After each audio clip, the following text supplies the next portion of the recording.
So did House Speaker Pelosi bite off more than she could chew? And what does that mean for the border wall and the shutdown? Joining me now, Texas Republican Congressman, new to Congress. It is Chip Roy. Welcome to the show. Good evening, Kennedy. How are you? Thanks for having me on. Good evening, Congressman.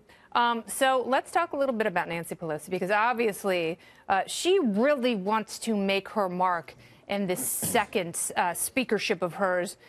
Did she overplay her hand by tinkering with the State of the Union? Well, I think it's obvious what the speaker's doing. She doesn't want to give the president the bully pulpit to be able to speak directly to the American people about the travesty that is occurring on our borders. The cartels have operational control of our borders. The American citizens are less secure, and the immigrants, the migrants who seek to come to the United States are actually endangered.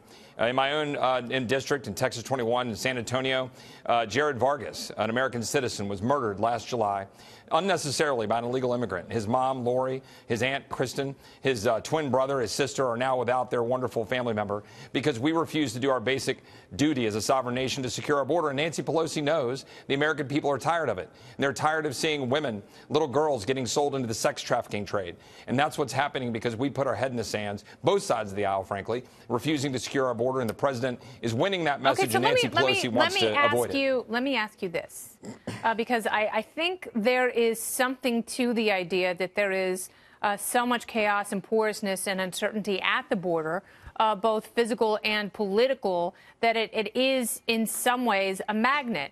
But what if the border wall doesn't cut down on narco trafficking and people who come to this country to work?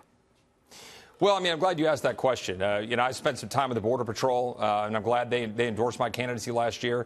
In the 72-mile sector of the Laredo sector in Texas, there is exactly 2 miles of that 72 miles that has even a navigable road along the Rio Grande River. We're not talking about fencing. Our Border Patrol agents are down there without a cell signal. They're down there without radio signal. The cartels have operational control. They can't even see the river because the cane is so thick. But you're kind of making Nancy Pelosi's point, which is it's hard to get through geographically parts of the border where you couldn't even build a wall in the first place. And so what you're saying is you need more technology and a good gardener. You'll probably find some community college dropout who was born in Iowa to do that, I'm guessing. Now, there's plenty of traffic coming across these areas I'm talking about, and the Border Patrol agents you talk to want fences because they know that a border is easier to secure when you have Border Patrol agents, drones, technology, but also fences. But Democrats are talking about that stuff. So these are the kind of things, and I agree with you in that it's not a one-size-fits-all build-a-wall solution. And there are a lot of complex problems along the border, and just slapping a wall on there, it seems like a quick and easy fix, but it really isn't going to do a lot. So I went to the El Chapo trial yesterday in Brooklyn, New York, and it was a very curious exercise. And I was listening to someone who was very high up in his organization testify about how they were using diplomatic planes to fly $100 million in cash, and how they were using smaller planes to fly 400 and 500 kilos. Never at any point in the testimony that I heard were they talking about using little holes in fencing to get a few pounds of marijuana through. Well, if you talk to Border Patrol agents, you'll find that you'll see massive stashes of narcotics that are coming across our border between the ports of entry.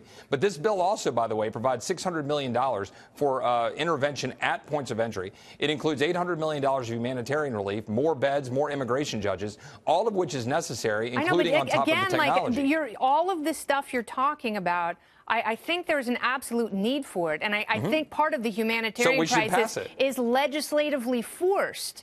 But you're talking about 16 things before you even get to the wall. And all of those things, you have areas of common ground with Democrats. So can't you find a rational person on the other side of your political wall who sees the same laundry list? Well, I would come back to say that the wall is a necessary part of the entire security process. You and I agree, and I think a lot of Democrats agree. In fact, Democrats have voted multiple times over the last 20 years to authorize fences, including the Secure Fence Act. You know that, and so do your viewers. What's happening is Democrats are, to your point about the State of the Union, seeking to try to make a political issue out of this. Yeah, they're being big, fat hypocrites, and they do not want the same thing to happen to them when there's a Republican-controlled House and a Democrat president, which will happen. I don't know when, but it'll happen. That's right. And look, with $5.6 billion, that's what we're asking for, to have 234 miles of fencing, more judges, more immigration judges, more technology, all the things that we know will work. And again, talk to the Border Patrol agents. They're down there defending our border. I like them. I think they're nice. And they're leaving because it can be a suck job. Well, right, but they're also down there doing the job we need them to do without the resources they need. This is common sense. Look, if we... All right, so what happens... I have to go, unfortunately, but I want to ask you this quickly, because you are from Texas. Your district covers a lot of this area where there could be eminent domain lawsuits. And, you know, I've seen quite a bit on social media from ranchers who have had farmland for generations, who refuse to give it up to the government and will not acquiesce to a government taking, and will take it as far and as long as they possibly can through the court system to protect their property rights. What do you have to say to them?